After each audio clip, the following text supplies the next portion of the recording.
One interesting thing about Thanksgiving this year is now that they started to shift to all these games in the NFL on Thanksgiving week, it makes the week before a little bit of a dud because all those Hmm. teams are on bye weeks.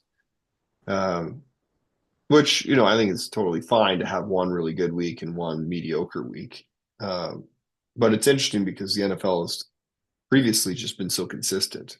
Like when I was a kid, it was just the same every week, followed the same format. You always knew what you were going to get. Maybe I'm a bit bitter because last week I went 3 for 6. It's my worst week in a while.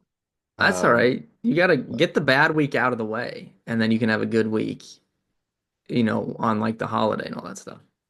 yeah, that's what I'm hoping. Fingers crossed. Fingers crossed. Technically, I went 3 for 7 because I slipped in a bet on Monday night's game, thinking the Chargers had some good value there. I thought they'd have a chance. Hmm. And it was close. It was relatively close. Yeah, that was a good game.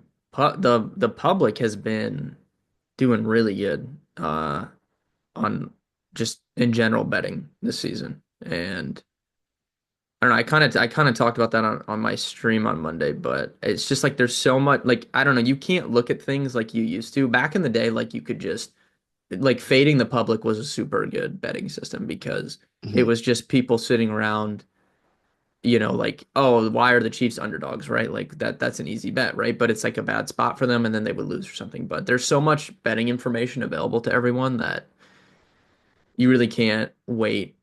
Like the public is on the right side a lot of the times now just because there's so much content and Yeah. like information out there. So it's kind of like it's tough to just say, oh, the public's on this, I'm gonna avoid it. Yeah.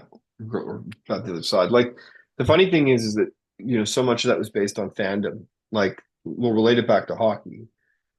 There was always a slant because of the Toronto Maple Leafs because they have such a massive market and people are just betting on their favorite team. Like not whether they should win or not. They're just betting because they want them to win. And if they win, they're twice as happy. If they lose, they're twice as mad. But there's less of that going on. I think people are a little bit more, you know, educated, which I think is a good thing. That obviously does lead to more responsible gaming. Yeah, most definitely. It definitely changes how you evaluate it too, though. What dude, going back to our previous conversation, though, I'm super curious, like with the NFL with these games. I don't think we've talked about this, but um so the Mike Tyson and Jake Paul fight obviously was on Netflix, and there was just major issues with streaming. Like there were so Yeah, many people trying to watch it. The stream was lagging. And a lot of people were upset. So I'm curious to see what happens. It's not going to affect us right now, but Netflix paid for those two, I think it's two Christmas Day NFL games. Like if there's issues streaming those games, it is going to be chaos online if yeah. people can't watch those games. Well, and the interesting part is, so like Jake Paul said there was 120 million people watching. I think he might have been exaggerating. I heard before the fight they were expecting 300 million people to be watching, which doesn't mean that there's 300 concurrent streams. And Netflix came out with roughly, I didn't see the final report that they were estimating is about 60 million concurrent streams. So as a computer science and technologist, like my head falls off when I hear that. That's like insane to take live That's a content. lot of people. Yeah, to have live That's content insane. run through, two servers, be posted, etc., be distributed through a CDN, and then hit the 60 million homes all at the exact same time is insane. So there's a couple things. I think one, they'll be better the next time around. I think people Yeah. misunderstand that when you have cable laid and you're sending it out through a channel, whether it's digital or it's analog, like it was previously, like you've got all that dedicated infrastructure in place. It's fairly easy. It took them 50 years to get to the point where it wasn't a problem and they could pass super high def in real time. But the other interesting thing about like modern cable is like I'll watch the games with my buddies. We're all watching it on cable. And the events in the game are happening at different times because they're buffering through that static infrastructure. to still get the high def experience. So I think people need to be, like give some credit to Netflix, like for 60 million concurrent streams through the general internet, pretty impressive. They'll get better. And I don't think there's going to be 60 million concurrent streams for the games at Christmas. I think the volume will be significantly lower. Yeah. Yeah, I think that the Super Bowl does, in the 100 million area probably, but that's like the biggest sporting event of the year. I would have to go and look what the, probably averages for just like a primetime NFL game, but it's nothing near 60 million. Yeah. And that is an entertainment event where the games on Christmas will be, probably in the background of some families while they're doing Christmas, but it's really still for football fans. My Yeah. wife is not going to be watching the Christmas Day games, but she will always watch the Super Bowl. Yeah, of course. Yeah, it's more of an event, with the commercials and the halftime show and all that stuff. What I think is interesting is like the conversation of, people whether or not streaming would affect viewership on sports because the NFL has gone up in viewership every single year recently, right? And I know that was a boxing and that was a different thing just with the star power of Mike Tyson, but clearly, even though it wasn't pay-per-view technically, you just had to have a Netflix subscription, like clearly that didn't affect the viewership of that whatsoever. No, no.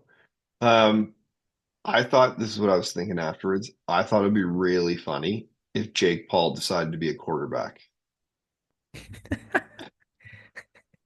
Yeah. Send him out there. Oh man. I wonder So like that, if they like I don't yeah, know. go ahead. I don't know if they would ever do something like that. Maybe on like the Pro Bowl I could see something like that happen. Yeah. Or like a Hall of Fame game or something like something where it has no meaning. Now the interesting thing about it though is so why does that work? The reason why it works is because Jake Paul has such a massive following. So he's able to take any product and promote it out to its fans, and they're going to go and participate. And then you get the whole sideshow of it, and you get a whole bunch of people that watch it. But it's just his sheer reach.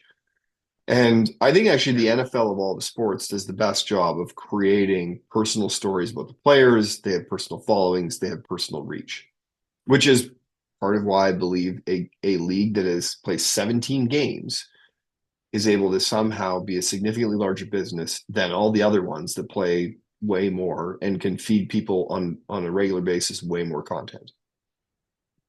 Now the other leagues need to figure that out. I think baseball actually did a decent job with Shohei this year, of kind of turning him into a, a TMZ character who's on the news on a regular basis. The betting scandal, I think, was actually good for baseball because it brought more eyes to it and had a crossover with the Real Housewives. Um, so the other leagues are doing it. But the reality is that you need, for these sports leagues to continue to grow, the plan previously was just to kind of have broader reach around the globe. Add more teams, have broader reach. Like that reach is a maximum. We were talking about this the other day in the NHL. The NHL is planning on adding more teams. Like eventually it becomes so diluted and there's so many games going on, so many markets that it stops working. Um, so I think they need to have more Jake Paul like characters in sports that have big independent followings and feed product through it and feed derivative products. Sports betting is an example. Data products like SportWise that we produce. It's another example of ways that a certain segment of fans can interact with the game and follow the game and be more engaged. I always tell the story about when I was a kid, I used to wake up and eat my breakfast cereal before I went to school, and I would read the box scores in the newspaper. Servicing that segment of the population, with all the modern tooling we have, it's only going to increase. So, and I don't know if you've watched any of the Amazon Prime hockey games that are on Monday nights. They do a pretty good job. Like they're Yeah, absolutely I've crushing seen it. some yeah, I've seen some I haven't like sat down and watched a full broadcast, but I've seen, bits and pieces. They've done a great job. They've turned up the sound for the fans, so it sounds louder, which I don't really know why the other broadcasts wouldn't do that. Like an NFL game, it sounds like when you're listening at home, it sounds like you're there. It sounds more like you're there than when you're actually in the stadium.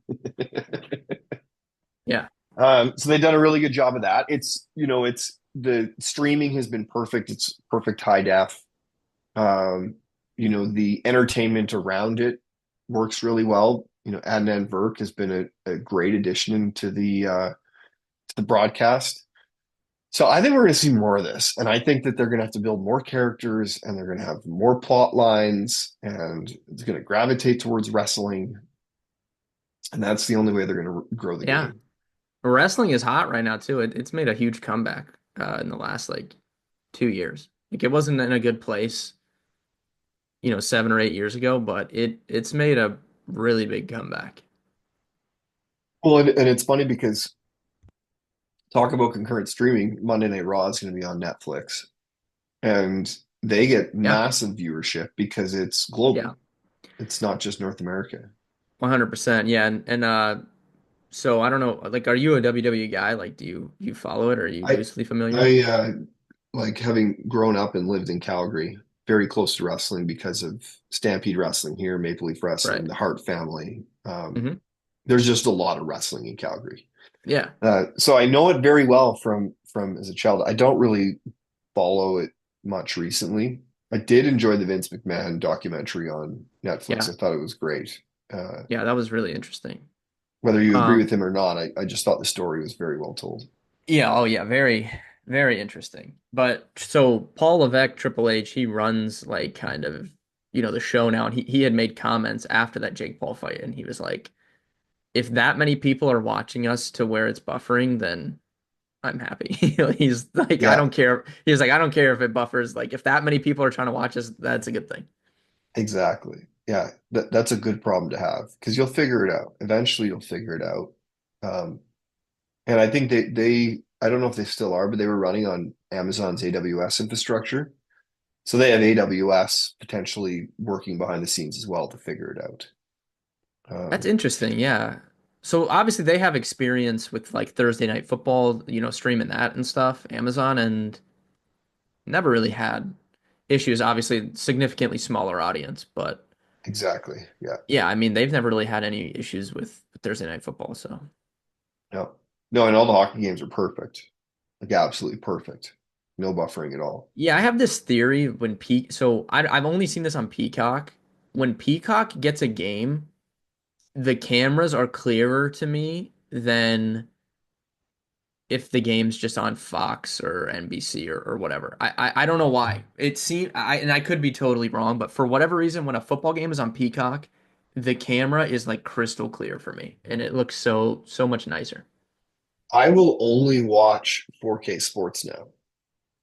And so I think that there's, a bunch of games that are being, I think a bunch of the modern stuff is being shot in 4K and streamed in 4K or distributed in 4K. So I think you're right. You're probably seeing like the Could be. production value of the Monday Night Hockey games is better than the traditional providers like Sportsnet, unless you get a Sportsnet, which is in Canada, 4K feed, Hmm. which it's the same. So I think it's got to be 4K.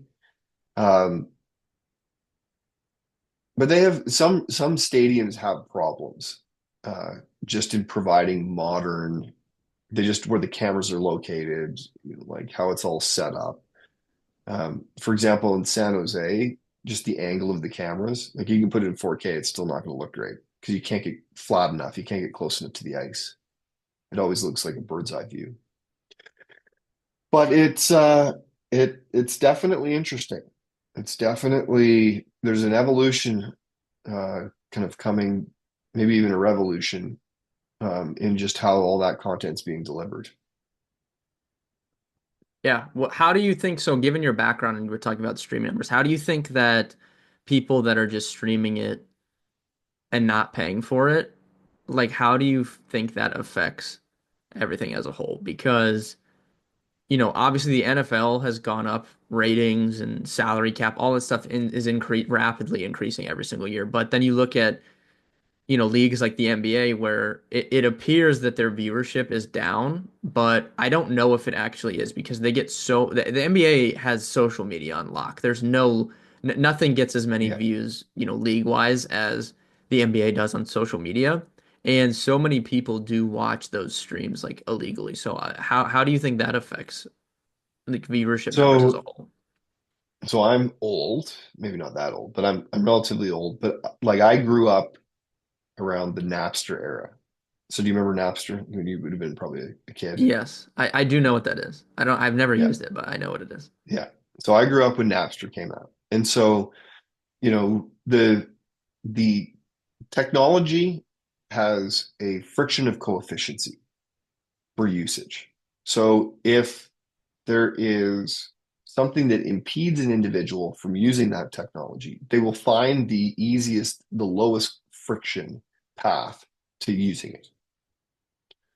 So in the cases of streaming, you think back to the Napster days, they solved that problem. They said, you have to go and pay $20 and you have to buy a physical CD and then you got to get a Discman and you got to put it in your Discman. And there's all these points of friction that interfere with people's ability to kind of consume that. Napster went, they weren't necessarily directly peer to peer, but they were essentially peer to peer sharing, where you could then just get that song from somebody else. It was free. It was easy. It was relatively fast, depending if you're at a university at the time, it was like pretty fast. You could get songs in 30 minutes, like a song in 30 minutes, and then have it on your computer and listen to it over and over again.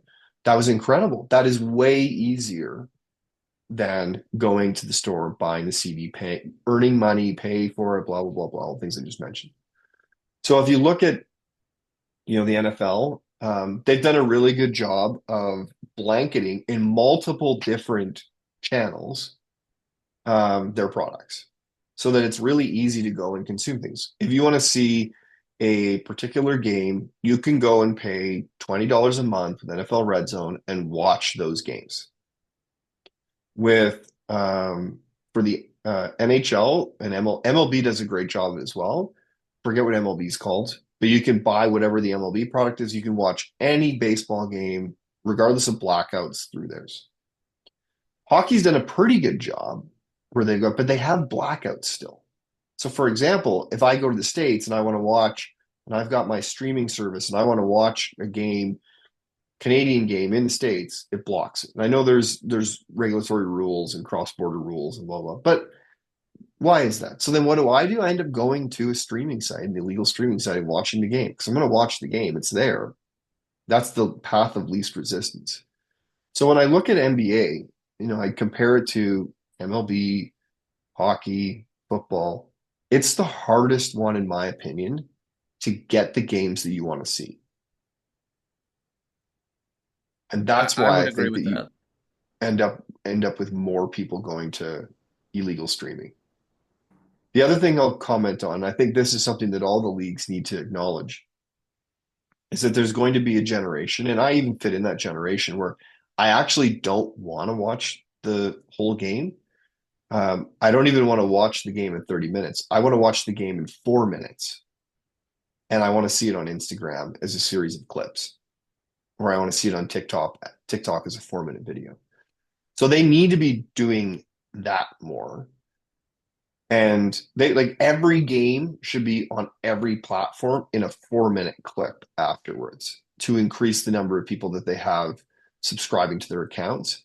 And then they can layer in selling products, selling merch, selling special events. The Flames here have started doing these watch parties where they activate people in person through social media to go to a place to watch a game, where they weren't able to do that before. But you need a big following, big engaged following to do that. So, to kind of circle it back around, if you make it really easy for people to watch games, they're not going to go to illegal streaming, and then you get the benefit of it.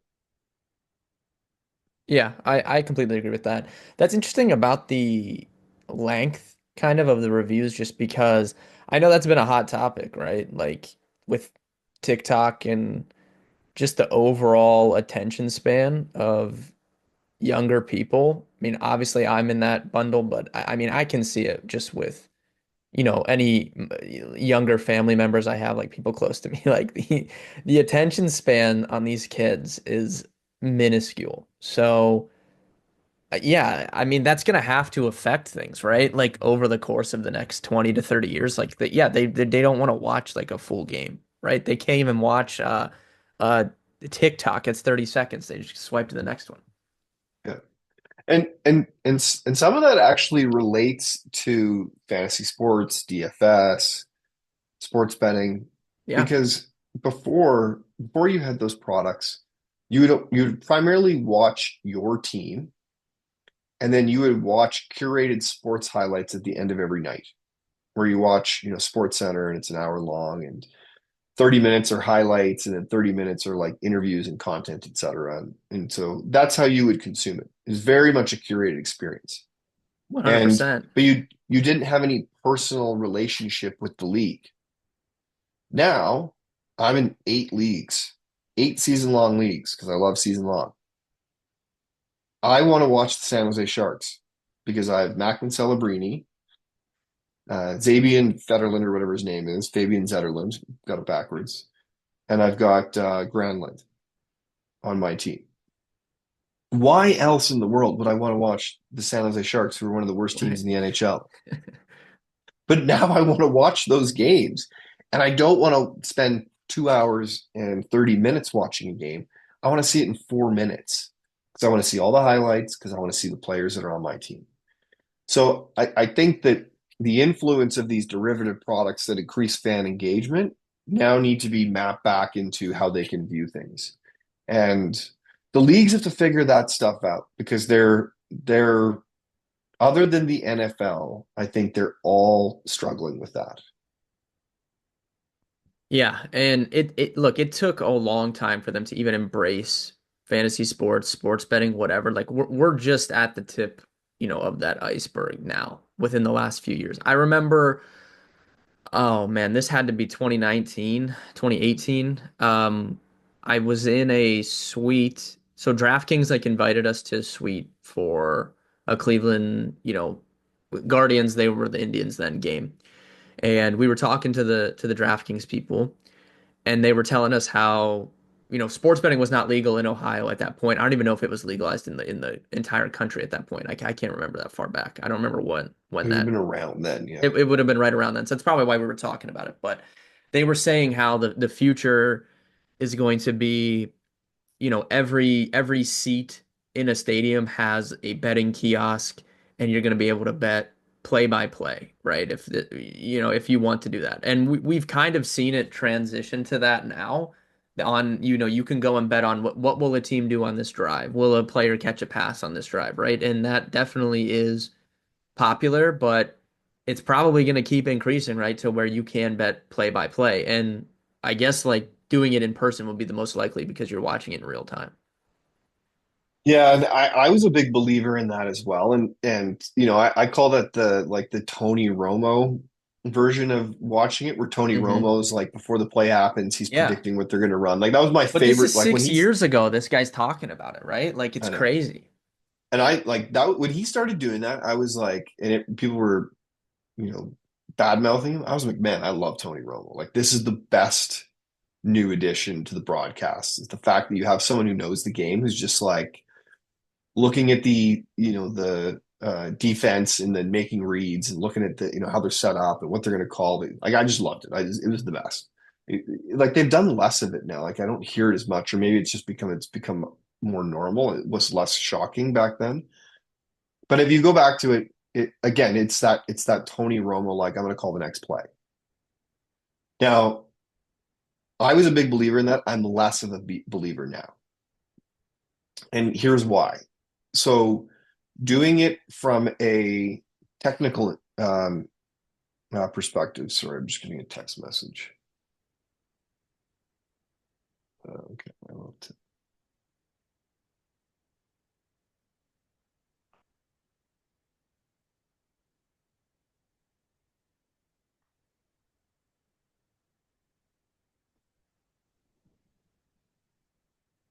1 sec.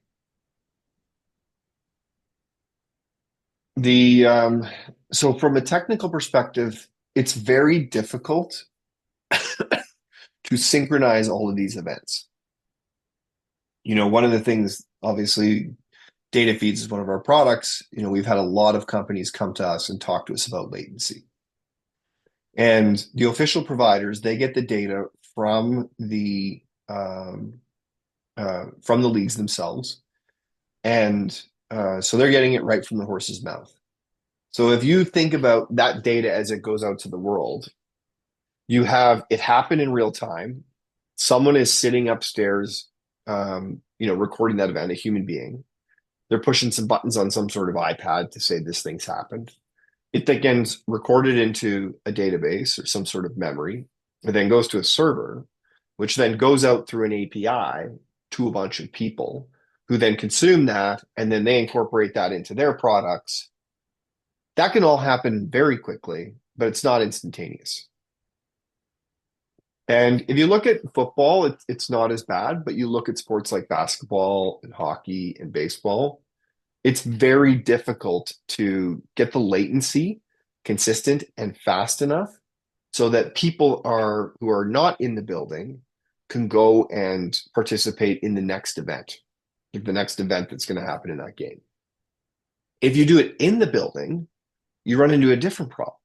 You don't have scale because you only have 20,000 or 60,000 seats in that particular building.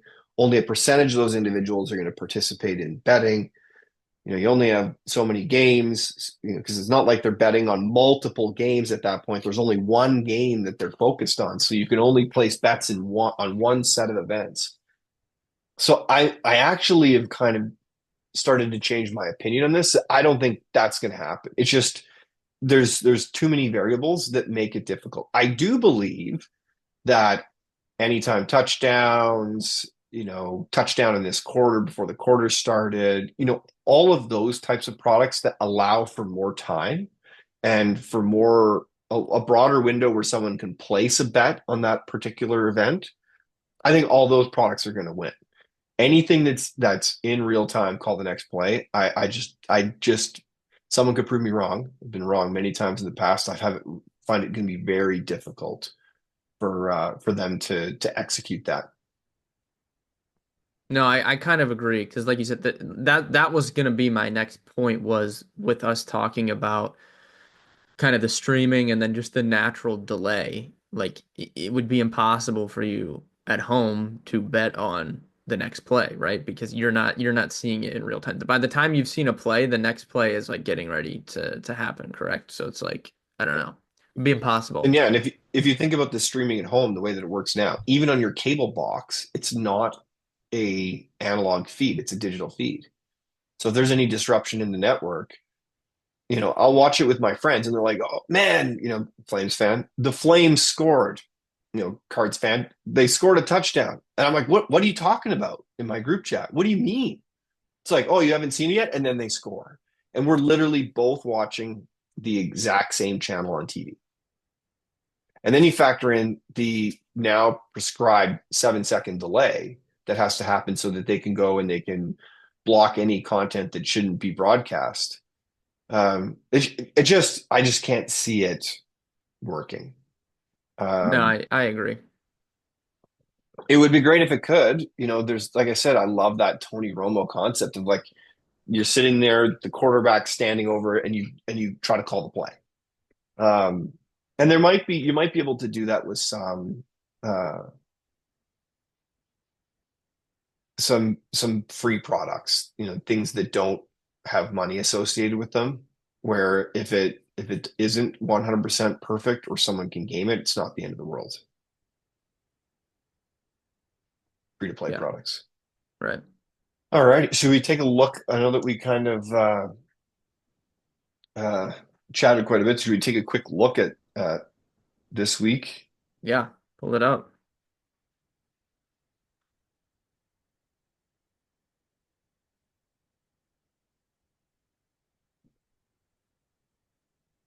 Oh, we got some big breaking news just now for the Thanksgiving slate. Oh, really? What came in? Tommy DeVito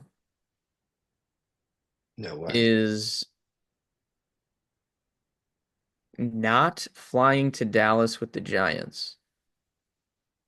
He did not practice today. So that's interesting. Well, we have the Giants as a slight favorite over the Cowboys. Um, this is historical performance data only, so it doesn't take into account any recent events or even recent performances by the Cowboys, which they actually that I know that you posted in TikTok was one of the craziest games last week. I was very disappointed in the outcome of it. I couldn't believe the Commanders lost. Yeah, I that was game just was shocked. bonkers. Um, but yeah, that you may want to pick the Cowboys this week Yeah, they if ru you're Speaking of that, I got beef with the Commanders. They ruined our bet that I wrote up. Dolphins won. Achan scored. Commanders, they just ruin everything. I mean, it would have lost anyways because Brian Robinson unluckily got hurt on the first play of the game. There's nothing you can do about someone getting hurt. That's just yeah. unfortunate. But yeah, I don't know what the Commanders were doing there. This is why Well, you don't bet minus 500 favorites though in the NFL. yeah, yeah, because they just eat your money. Well, I bet them all the time, and um, consistently, if you do that for a whole season, I think that you can find value, especially if you bet them early, like at the start of the week, before the kind of closing line set in. You can normally find a little bit more value there, in my opinion, because they normally set them a little bit soft or softer. Uh, but the Commanders are supposed to be a good team now. Like we're 12 games into the season. Like they shouldn't be blowing games like Yeah, that. that was crazy. But at the same time, like they're such an enigma. Like they're such a weird team because they benefited from the Hail Mary against the Bears, like that was clearly good luck. They just caught Yeah, a Hail Mary. And then they once again they essentially scored a Hail Mary again against the Cowboys and then missed the kick. Like it's such a weird team. yeah. They've got, and I do think they surprise a few teams, but the one thing that I look at them is they don't turn the ball over very much. And Hmm. that to me is my number one indicator of like whether a team's going to win. Like at the end of the day, are you going to have all your possessions or are you going to give a bunch to the other team?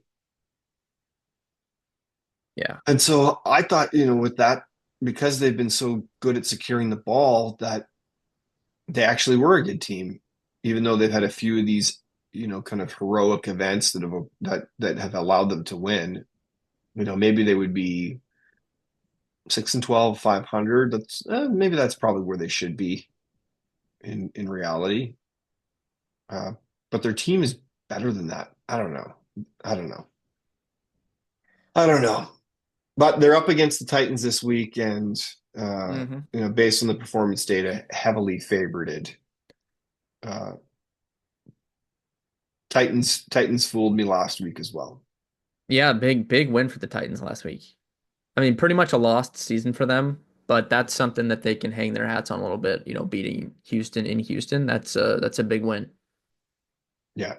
Yeah, that was another game where it was, so much of in sports is sizing up your competition, which I think, like we were talking about with the Chiefs, like Andy Reid does a really good job preparing teams so they don't fall into these traps.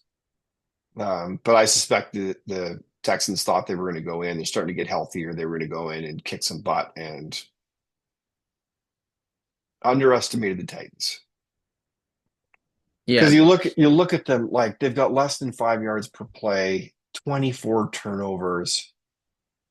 They're giving up points like crazy. Like they're just not a very good team. You should not lose to that team in a 17 game season.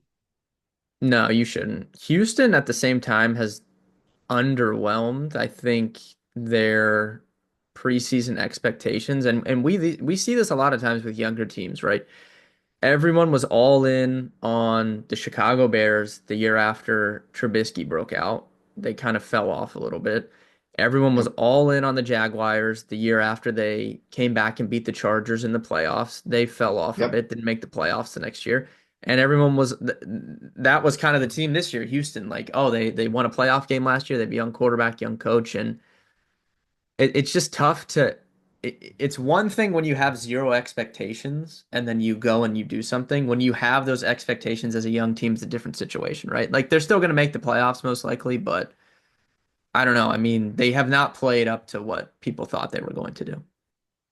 Yeah, and I thought like even the Bengals, in years past have had that slow start where it kind of felt the same way, where you're like, okay, this could be a championship team, and then they start slow, but then by the end of the season they look better, and you're like, okay, all right, I can see it again. Um, so I thought the Texans would eventually kind of round into form this year, but and like to be honest, like when you watch them, they don't look that bad.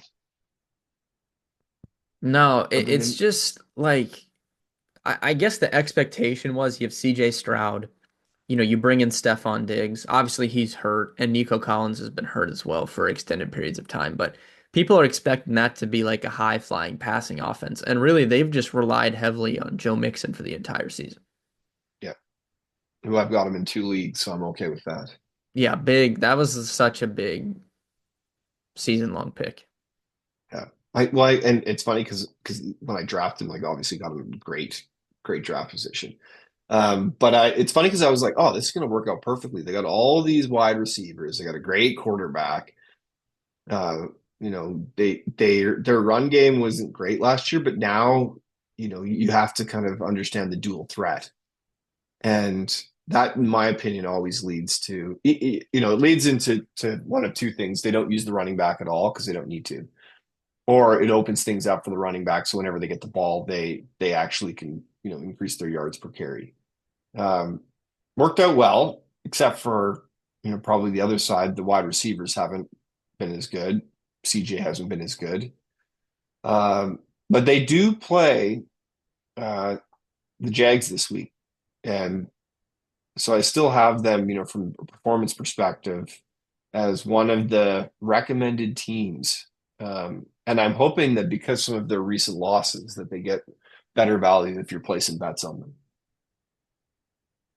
Yeah, I'm pretty sure Trevor Lawrence will be back for that game. So at least maybe the Jaguars can put up some sort of a fight, unlike when they had Mac Jones. I mean, that was disastrous. So we'll see what Yeah, happens. But yeah, I mean, Houston should win, especially coming off that bad. Like it's like they got a bad loss out of the it's way. Like exactly. that should be addressed, I guess.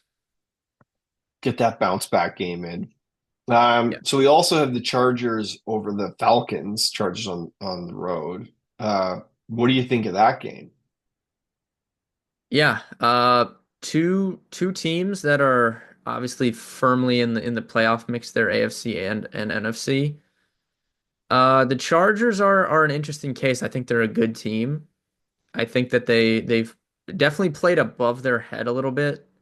Um, I brought it up on one of the live streams this week. But the Chargers have, if you look at their wins this season, they've only beaten one team that's currently in a playoff spot, and it's the Denver Broncos, who are the seventh seed currently in the AFC. So they've benefited definitely from, a bad schedule. Now, the Bengals are a good team in my opinion, but they're not currently a playoff team. So, you can look to that win over the Bengals as, that's a good win for the Chargers. So Yeah. yeah, I think it'll be interesting to see what they do. J.K. Dobbins has been a big part of their offense this year. He's not going to play in this game. He got hurt in that Monday night game. I think they confirmed he will not be playing. So, whether or not they give the workload to Gus Edwards, they have Kamani Vidal that they can bring in the mix. In my opinion, the Chargers are the best when they're passing the ball, and I they agree. really did that earlier in the season when Gus Edwards was out. When they had both running backs this year, they've skewed run heavy, and I think that's not good for the outlook of the team. So if anything, I think the Dobbins injury maybe could help them if they go pass heavy. So yeah, Falcons What do you coming off think a of all bye those week though, Quentin which is Johnson always. drops? I have beef with Quentin Johnston. I know like you and I haven't known each other for a long time, but I was very critical of Quentin Johnston in his time at TCU. Did not think he should have been a first round pick. And last season that looked like a good take because he was terrible. This year he's had some good games, so I definitely had some chirps from some people. But that right there shows you why you just cannot rely on Quentin Johnston. Well, it's funny because in my opinion, they probably would have won the game if he would have caught those three passes. Completely agree. And look, Quentin Johnston had the most perplexing. Like, if you just go watch his college highlights, it's the most insane thing. That TCU team ran super hot the whole year to make it to the national championship. I've never seen like guys fall down, defenders fall down as much as they did against Quentin Johnston. I don't understand it. His entire highlight package is him running down the field and guys falling over and then him catching the ball and it's crazy. I don't know. I don't know understand how anyone thought that was sustainable in the NFL. And I mean, that's kind of been proven right. But it was I don't know. I mean, kudos to him. He took advantage of it, got picked in the first round. But the Chargers need to address wide receiver in the Yeah, offseason. yeah, yeah, agreed. But I do, the one thing that I always, it's kind of like my comment about kind of being able to find quarterbacks. I think a wide receiver you get the NFL, you should be able to catch the ball. Like Yeah, I every mean, yeah.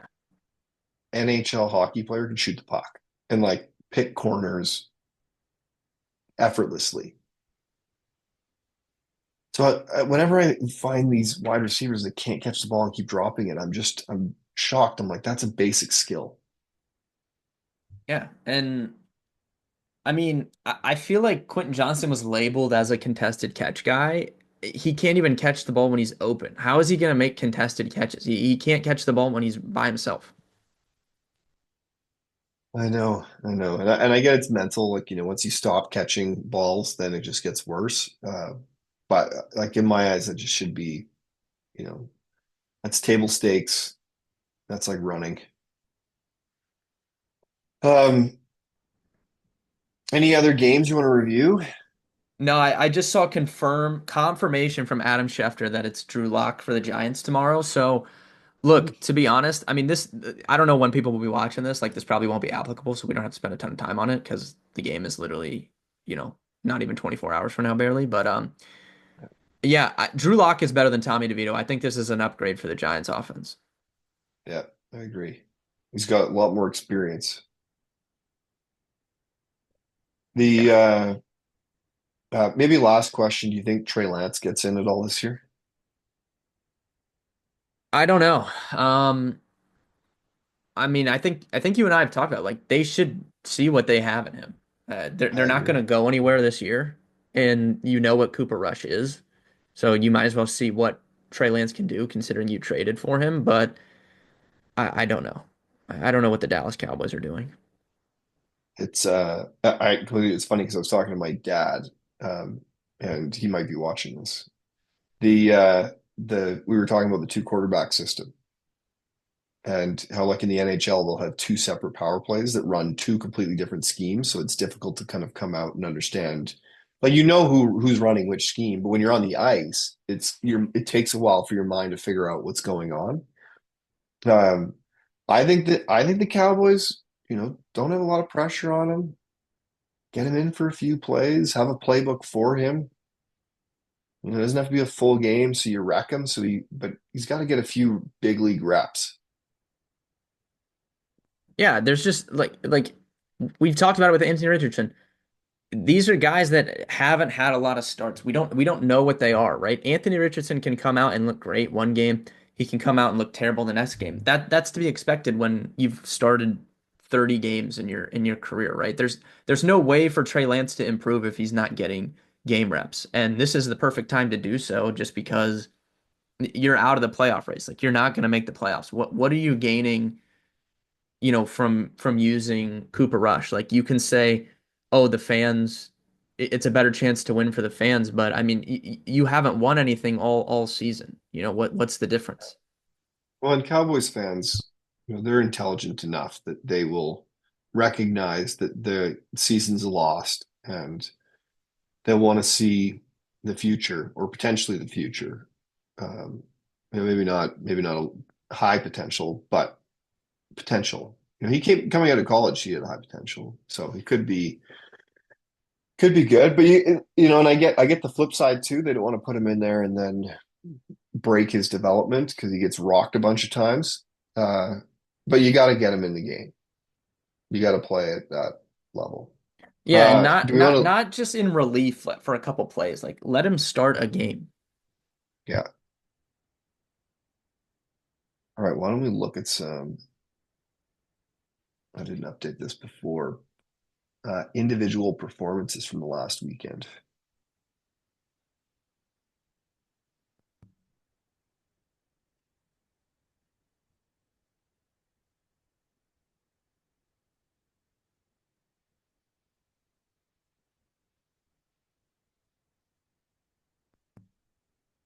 Yeah, last week was an interesting week last week. Oh, I should have done this first. Sorry. We'll do QBs, wide receivers combined, but I should have set the date after. Do this quick.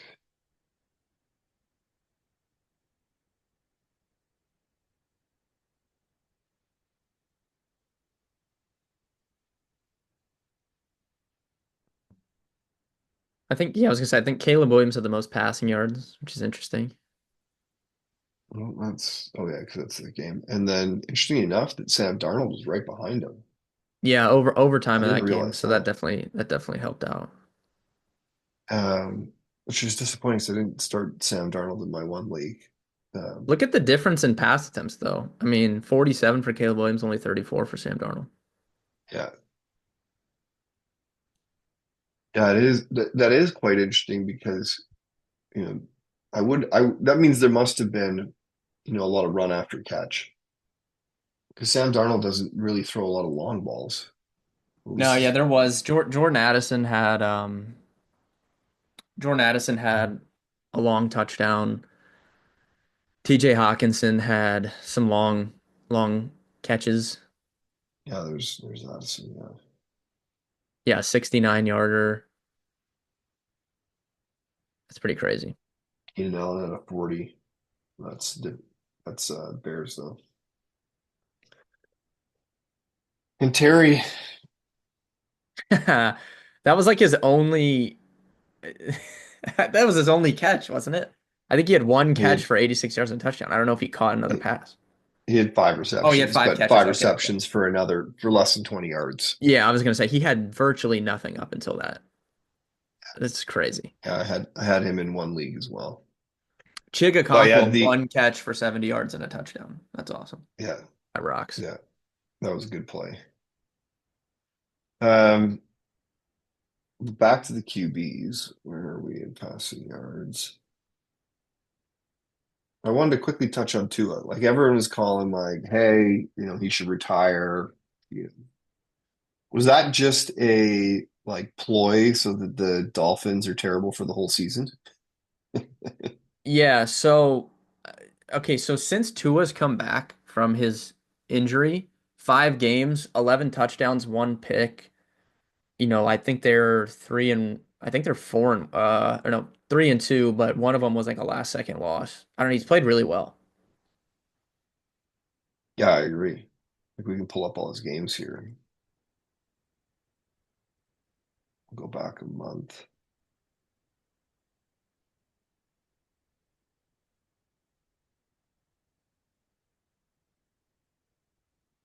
Yeah, That's not too bad. I no, don't know much what better. game this is. November 11th against the Rams. They got a good defense.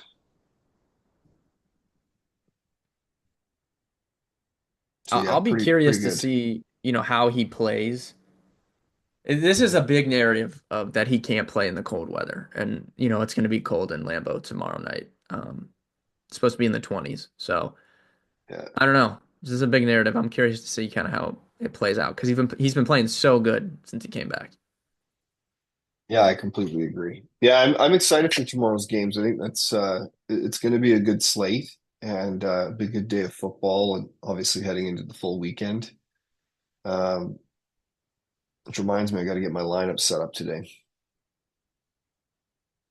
And quick plug for my Reddit post. I'll be putting that up today as well with my Yeah. home and away predictions for the weekend. Uh, any final thoughts before we jump off? No, just good luck to everyone. Fantasy playoffs are approaching, so hopefully you guys had some success there. I'm looking pretty good in most of my leagues, but it's a big couple weeks here before the postseason. Yeah, exactly. Yeah. Yeah, start doing your your playoff protection waiver wire pickups now. Start thinking about those weeks ahead because you don't want to find yourself scrambling when everyone else is scrambling when if you don't need a win right now. Yep, 100%. Alrighty. Well, thanks, Ben. It's been fun again. Happy Thanksgiving. Yeah, happy Chat next Thanksgiving week. to everyone out there. Yep. See ya. Talk to you later. Bye.